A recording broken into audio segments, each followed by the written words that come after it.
ما تخلطش. بصح اصبر، ما خلطش يا خويا، هاني شوف برك. وشنو هذاك لو هيك آلة تاع الزمن؟ ما تمسخرش تمشي. ما ت... ما تخلطش، هي نهدر ونعاود ان شاء الله. اي قلت لك نعال، ما قلت لك ما الذر والله ما هو موليها. آه.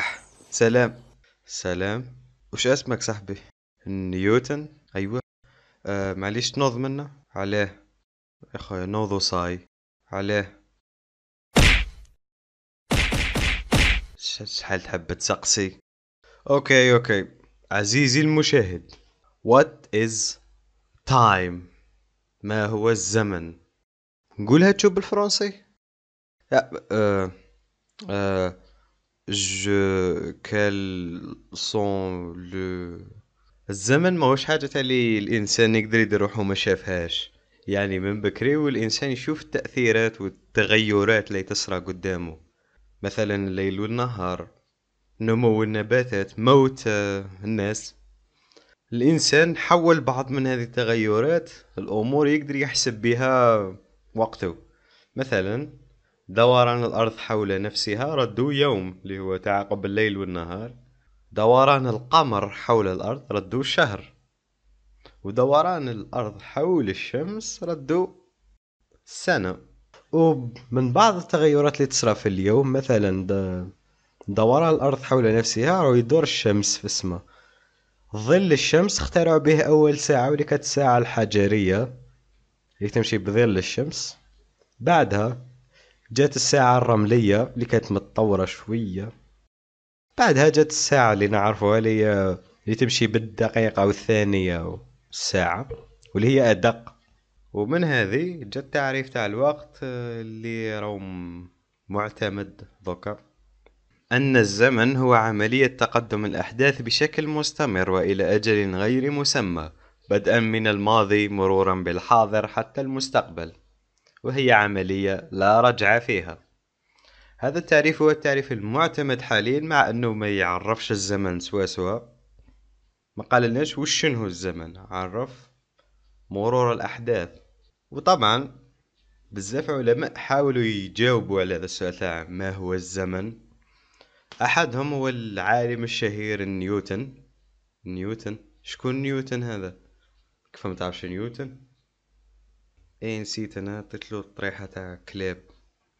وش درت؟ والو ما درت والو. العالم الشهير نيوتن هو واحد من اللي حاولوا يجاوبوا على السؤال تاع ما هو الزمن. نيوتن كان عنده جواب بيزار. نيوتن قال انه الزمن شيء مطلق لا يتغير. معناتها ثانية هنا ولا في الفضاء ولا في المريخ حتكون نفسها، معناتها مش راح تتغير قاع. بصح بين العلماء دائما مش راح يتفاهموا على فكرة واحدة، كل عالم حيجي فكرة جديدة.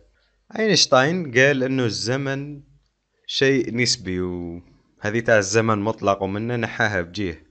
قال انه الزمن شيء نسبي ويتغير بعوامل عدة، واحد هذه العوامل ممكن تكون وعي الانسان برك. مثلا في الحصة تاع المات، يعني تجوز الله يبارك ساعة مباركة. مي عدنا برك الانسان الخباش ولا الانسان اللي يحب يقرا ساعة عنده جوز نورمال بسكورة ويشارك ومنه.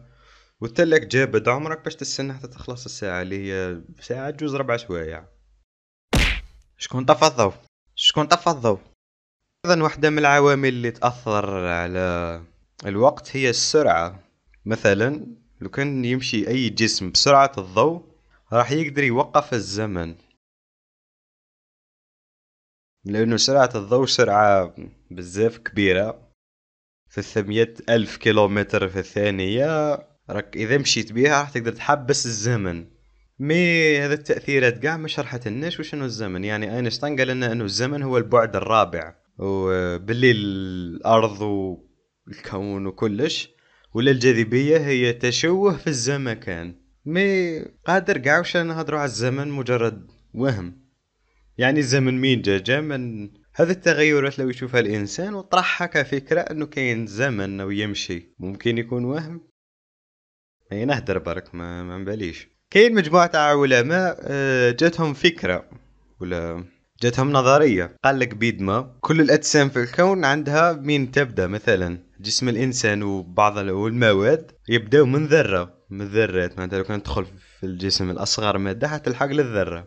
والضوء اللي هو أسرع حاجة في الكون يتكون من فوتونات، وكلش يتكون من حاجة. علاش الزمن يتكونش من حاجة؟ وسماو هذه الحاجة سماوها كرونوس.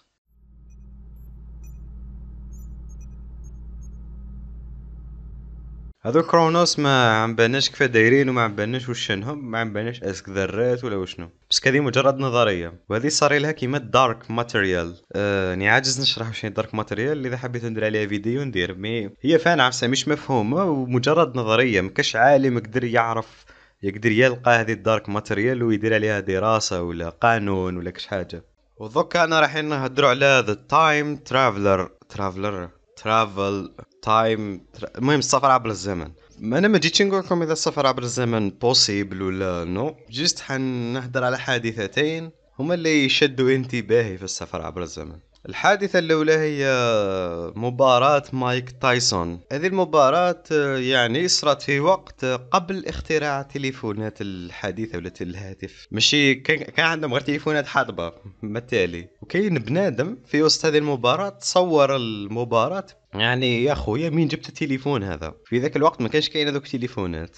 دوكا هذا البنادم لازم نعرفوا مين جاب هذاك الايفون في ذاك الوقت.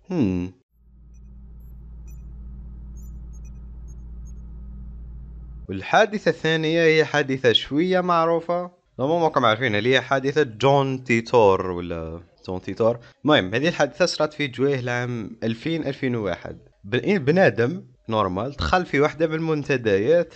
هذاك الوقت كان عندهم عرسة شبه الفيسبوك وكانوا يحلوا فيها منتديات. ومنا دخل في واحد من المنتديات اللي مهتمين بالسفر عبر الزمن، وقال لهم سلام خاوتي انا جاي من الفيتشر، انا جاي من 2000 ما يشافوش. قال لهم بلي انا جاي من عام 2036 وبلي هو جندي امريكي وجا في مهمه سريه، بصح ماشي للعام 2000، جا العام 1975 باش يدي البي سي اي بي ام 5100. وعلى جا يديه باش يريقلوا هذاك البروبليم تاع عام 2000، لانه بكري البي سيات ما كانوش يعرفوا يلحقوا العام 2000. كانوا كي تلحق لا دات 1999 يعاود يولي 1900 و 1900. هو جاي يدي على ذاك البروبليم، بس قالهم بلي حيتعاود بلوطار. مي من غير هذه طاهم تصاميم تاع الآلة تاع السفر عبر الزمن. وهذو التصاميم على حساب هدرتو يمشوا بالثقوب السوداء. معناتها هذه الآلة تاع السفر عبر الزمن تسافر بزوج بلاك هولز. هنا قالهم بلي مستقبلا كاينه شركه حتشوف انه بوسيبل هذه الاله راح تكون تمشي نورمال. الشركه اللي نعرفوها انه حتخدم بلاك هول ولا راهي حابه تخدم ثقب اسود، حضرنا عليها الفيديو اللي فات، اللي هي سي ار ان ولا سيرين. تسمى اسك هذه لاباراي تاع السفر عبر الزمن بوسيبل. لاباراي آلة السفر عبر الزمن بوسيبل. حخليكم السؤال ليكم، اسك تامنوا بالسفر عبر الزمن ولا لا؟ وهنا وصلنا للفان تاع الفيديو. تنساوش ما تنساو والو. المهم باي، ان شاء الله الفيديو يكون عجبكم. تلاقاو فيديو الجاي. بيس.